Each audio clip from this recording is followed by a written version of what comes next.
Shalom,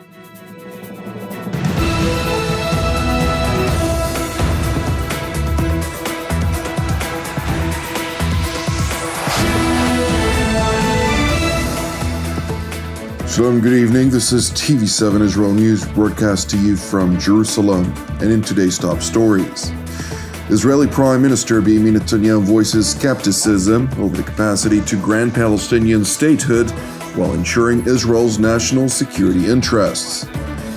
EU Foreign Policy and Security Chief Josep Borrell asserts his own personal opinion as part of which a two-state solution should gain precedence over any demands for peace between the Palestinians and Israel.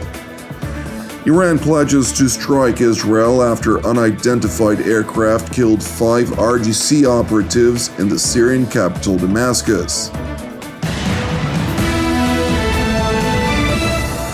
Israel will persist with fighting until all of its objectives are achieved, irrespective of mounting international pressure, as part of which it is seemingly keen on ending the war short of dismantling the Islamist Hamas. אנחנו ממשיכים במלחמה בכל החזיתות ובכל הגזרות. אנחנו לא נותנים חסינות לאף מחבל, לא בעזה, לא בלבנון, לא בסוריה ולא בשום מקום. מי שמנסה לפגוע בנו, אנחנו פוגעים בו. Prime Minister Beniamin Netanyahu's film statement was published in response to a Wall Street Journal report in which it noted a joint effort by the United States, Egypt, and Qatar to pressure Israel and the Islamist Hamas to accept a deal that would include a phased diplomatic process deal, which would start with the release of hostages and eventually lead to a unilateral withdrawal of Israeli forces and an end to the war in the terror-plagued Gaza Strip. בעניין חטופינו, אנחנו החזרנו עד היום 110 מהחטופים הביתה, אנחנו מחויבים להחזיר את כולם. זהו אחד מיעדי המלחמה, והלחץ הצבאי הוא תנאי הכרחי להשלמתו. אני עובד בעניין הזה סביב השעון, אבל שיהיה ברור, אני דוחה על הסף את תנאי הקנייה של מפלצות החמאס. החמאס דורש תמורת שחרור חטופינו את סיום המלחמה, הוצאת כוחותינו מעזה, שחרור כל הרוצחים והאנסים של הנוח'בה, והשארת חמאס על כנו. אם נסכים לכך, לוחמינו נפלו לשווא. אם נסכים לכך, לא נוכל להבטיח את ביטחון אזרחינו, לא נוכל להחזיר את המפונים בבטחה לבתיהם, וה7 באוקטובר הבא יהיה רק עניין של זמן. אני לא מוכן להשלים עם פגיעה אנושה כזאת בביטחון ישראל, ולכן לא נסכים לכך. The Israeli premier went on to assert that the conditions set vis-à-vis Hamas prove that there is no alternative to achieving a decisive victory and the raging war on terror which the Palestinian Islamists launched upon Israel by perpetrating a horrendous massacre on October 7th. את הדברים האלה אמרתי לנשיא ביידן בשיחתנו בסוף השבוע. אני מאוד מעריך את התמיכה של ארצות הברית בישראל, גם הבאתי זאת בפני הנשיא. ועם זאת, אני עומד בתוקף על האינטרסים החיוניים שלנו. הדגשתי בפני הנשיא ביידן את הנחישות שלנו להשלים את כל יעדי המלחמה, ולהבטיח שעזה לא תהווה עוד איום על ישראל.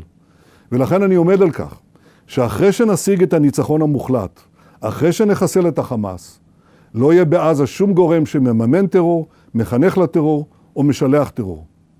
עזה חייבת להיות מפורזת בשליטה ביטחונית מלאה של מדינת ישראל. אני לא אתפשר על שליטה ביטחונית ישראלית מלאה על כל השטח ממערב לירדן. כראש ממשלת ישראל, אני עמדתי בתוקף על העמדה הזאת, מול לחצים בינלאומיים ופנימיים כבירים. ההתעקשות שלי היא שמנעה במשך שנים הקמת מדינה פלסטינית שהייתה מהווה סכנה קיומית לישראל. וכל עוד אני ראש הממשלה, אמשיך לעמוד עליה בתקיפות.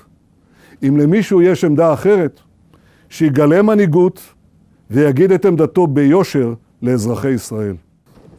Netanyahu's voiced position, in which he asserted that maintaining security west of the Jordan River contravenes with Palestinian aspirations for statehood, quivered leaders of many Western nations since they failed to see an alternative to the repeatedly attempted, even though similarly repeatedly failed, formula of erecting a Palestinian state on disputed lands which Israel gained after its decisive victory in the multi-sector war versus Jordan, Egypt, Syria, Iraq, and Lebanon on June 10th of 1967. Meanwhile, in Washington, U.S. President Joe Biden was asked whether he viewed Israeli Prime Minister Benjamin Netanyahu as an obstacle to his aspired solution for the Palestinian-Israel conflict. The U.S. President went on to explain there are distinct forms of statehood that could apply to what he perceives to be the aspiration of the Palestinian population. There are a number of types of two-state solutions. There's a number of countries that are members of the UN that are still don't have their own military. A number of states that have limitations on it. And so I think there's ways in which this could work. Despite Biden's voiced conviction about the so-called day after the Hamas-instigated war in the Gaza Strip, Washington remains true to its commitment to allow Israel persist in fighting until the eradication of the Islamist Hamas and its terror affiliates. This unwavering position is manifest in the Biden administration's continued rejection of a long-lasting ceasefire, irrespective of international pressure. Meanwhile, in Brussels, Israeli Foreign Minister Israel Katz, who was invited by the European institution to attend a foreign ministerial, highlighted two key objectives for his trip, including ratcheting up EU efforts to assist in returning Israeli hostages back from Hamas captivity, alongside continued support by Europe to reinvigorate security for the people of Israel by dismantling the Islamist Hamas, which is an EU-designated terror organization. Is to back Israel, to dismantling the Hamas terror organization that attacked Israel very brutally, and we have to bring back our security. Our brave soldiers are fighting in very hard conditions for those two aims, to bring back our hostages and restore security for the citizens of Israel. While Israel seeks European support in its war on Hamas, the foreign minister of the Hashemite Kingdom of Jordan, Ayman Safadi, who also arrived in Brussels for the foreign ministerial, sought to counter Jerusalem by highlighting the skepticism voiced by Premier Netanyahu over prospects of realizing a two-state solution. If the whole world says the only path forward is the two-state solution, then Israeli government says no to the two-state solution. So they're defying the whole international community, and I think it's about time that the world took a stand on the side of peace, on the side of the right of the region to live in peace and dignity and security, and took measures against the party which is denying the peoples of the region their right to live in peace and security. Joining the Jordanian top diplomat in voicing anti-Israel rhetoric over objections to the internationally aspired two-state solution, the European institution's foreign policy and security chief, Josep Borrell, blatantly insisted that the world must stop talking about peace and start emphasizing solely a two states as the only solution, irrespective, evidently, to Israeli security considerations. I think that we have to stop talking about the peace process, and start talking more concretely about the two-state solution process. Because peace, it could be many different pieces. What kind of a peace you're talking about? So let's talk about what we want to do. And we want to do is to build a two-state solution.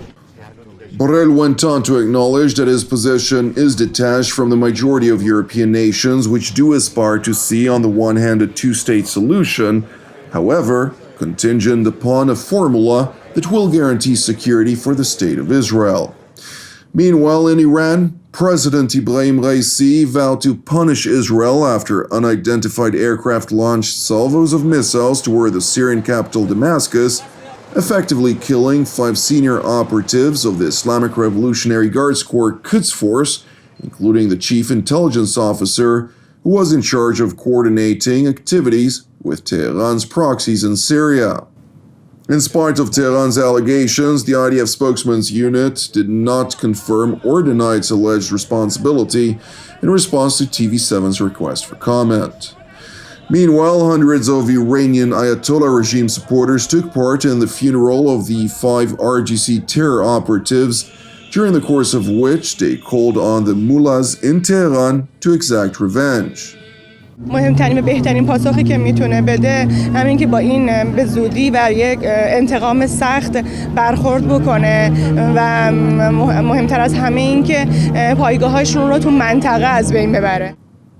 It is important to know that prior to the latest strikes against Iranian RGC operatives, Tehran had doubled down on instructions to its regional proxies, with Iran-backed terror groups launching multiple attacks spanning from the international shipping lanes in the vicinity of the strategic Strait of Bab el-Mandeb all the way to Iraq, where the Popular Mobilization Forces, or Hasht al-Shabi in Arabic, launched multiple projectiles toward bases housing U.S. forces, causing both multiple injuries as well as material damage.